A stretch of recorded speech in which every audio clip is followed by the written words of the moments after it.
Connais-tu vraiment toutes les forces qui façonnent ton corps? L'obésité est complexe. Les jugements, eux, sont simples.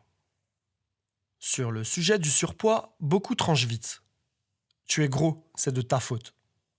Ce type de phrase traduit un manque de connaissances et parfois un manque d'empathie. Le plus grave, c'est que ces jugements, les personnes en surpoids les intègrent elles-mêmes. Elles se répètent qu'elles sont nulles, qu'elles valent moins, et certains passent à côté de leur vie. Je suis professeur de PS, et ce que je vois au fil des années est clair. Derrière l'obésité et le surpoids, il y a des mécanismes complexes. Ce n'est presque jamais une simple question de volonté. On entend souvent: si tu manges plus que tu ne dépenses, tu grossis. Si tu dépenses plus que tu ne manges, tu maigris. Ce principe de la balance énergétique n'est pas faux, mais seul, il n'explique presque rien. Il y a beaucoup d'autres choses qui influencent le poids. Le poids n'obéit pas à une seule règle, il dépend d'un système. Le corps n'est pas une page blanche. Certains naissent avec un patrimoine génétique qui les prédispose au surpoids. On ne choisit pas le corps dans lequel on commence la vie. On choisit seulement ce qu'on fait avec. Le métabolisme varie d'un individu à l'autre. Certains brûlent beaucoup de calories sans effort. D'autres en brûlent très peu, même en bougeant. Et certains doivent travailler 5 fois plus pour obtenir 2 fois moins de résultats. Les hormones sont, pour résumer, des substances chimiques dans notre corps, qui guident notamment l'appétit, la satiété ou le stockage. La leptine régule la satiété, la gréline régule la faim, l'insuline régule le stockage. Mais quand il y a des dérèglements hormonaux, la volonté devient un murmure au milieu d'une tempête. Si ton héritage, ton métabolisme et tes hormones se liguent, ta volonté ne pèse presque plus rien. Parfois, ce n'est pas le corps qui crée la difficulté, mais l'environnement éducatif dans lequel on grandit. Rythme alimentaire chaotique, aliments transformés dès l'enfance, absence de mouvement, langage autour du corps qui abîme.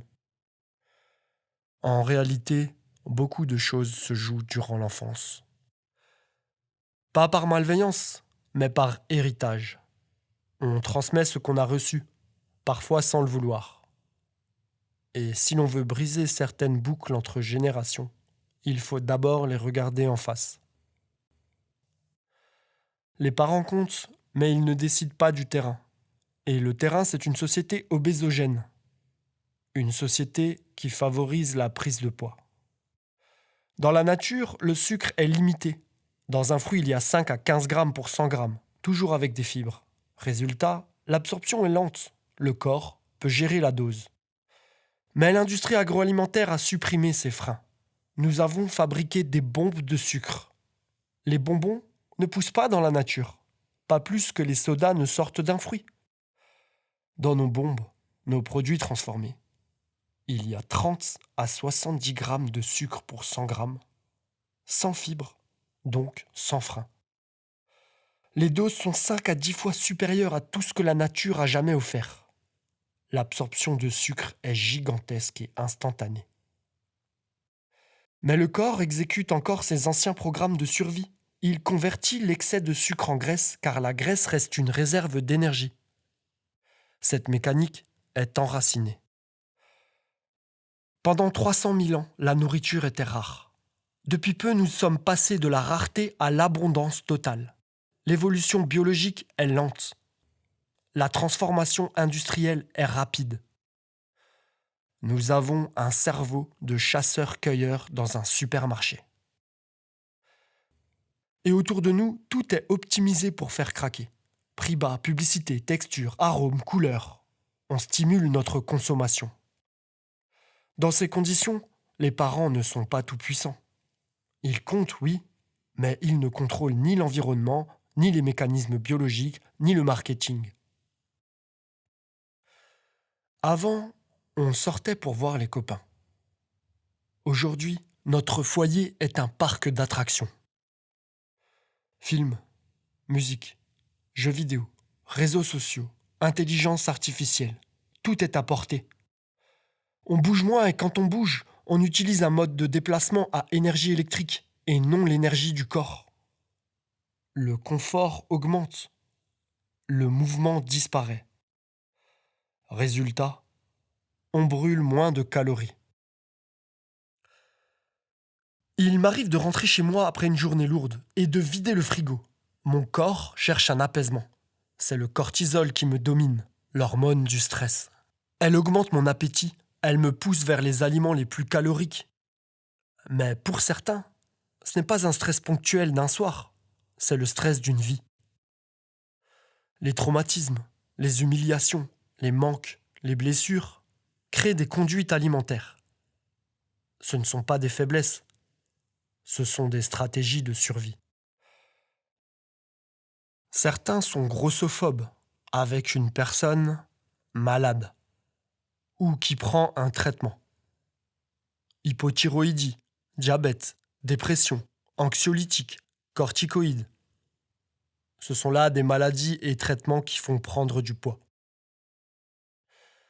Alors, au regard de tous les facteurs que je viens d'énumérer, l'obésité n'est pas une faute morale. C'est un ensemble de mécanismes qui dépassent l'individu et sa volonté. Mais cela ne veut pas dire qu'on n'a aucun pouvoir. La plupart du temps, on peut agir sur son corps et sa santé physique. La santé est un travail, toute la vie, et pour tout le monde. La santé est un processus et non une fin. On ne peut pas se lever un matin et se dire « ça y est, j'ai la santé ». Ce n'est pas comme ça que ça fonctionne. Tu dois chercher, ajuster, revenir. Pour certains, c'est simple, pour d'autres, c'est une bataille. Mais le seul échec réel, c'est d'abandonner. Si ton corps refuse de changer, alors maintiens-le. Reste actif physiquement. Développe une santé mentale incroyable. Compense aussi par une santé sociale forte. Construis un projet plus grand que ton reflet. La valeur d'une vie et d'un individu ne se mesure pas à l'indice de masse corporelle. Elle se mesure à ce qu'on transmet, relève, adoucit. Tu n'as pas choisi ta biologie, ni ton histoire, ni ton stress, ni les charges invisibles que tu portes. Mais à partir de maintenant, tu sais. Et comme Sartre le disait, je cite, « Nous ne sommes pas responsables de ce qu'on a fait de nous, mais de ce que nous faisons de ce qu'on a fait de nous. » Le système et notre vécu nous façonnent. Mais la direction nous appartient. Nous avons des marges d'action sur notre poids et sur notre santé physique, mentale et sociale.